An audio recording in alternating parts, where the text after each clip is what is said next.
তামিম সাইফুদ্দিন মিরাজকে ছাড়া বিশ্বকাপ খেলবো না, তাদেরকে পাঠান। যুক্তরাষ্ট্রের বিপক্ষে ম্যাচ জিতে বিসিবির ওপর প্রতিবাদ করে একই বললেন সাকিব আল হাসান। দর্শক শেষটা সুন্দর করার প্রত্যয় ছিল, সেটাই যেন হলো বাংলাদেশের জন্য।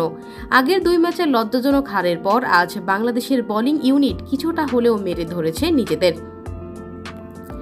আগের 2 ম্যাচের লজ্জাজনক হারের পর আজ বাংলাদেশের বোলিং ইউনিট কিছুটা হলেও মেলে ধরেছে নিজেদের।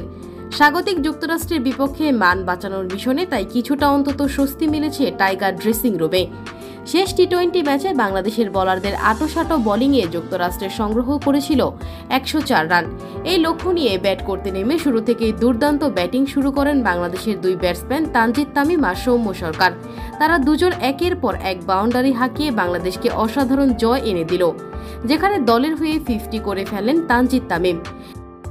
এদিকে ম্যাচ জয়ের পর সাকিব আল হাসান বললেন, যাই হোক আমরা অবশেষে ফর্মে ফিরেছি, আমাদের আরো ভালো করতে হবে, দলে আরো পরিবর্তন করতে হবে।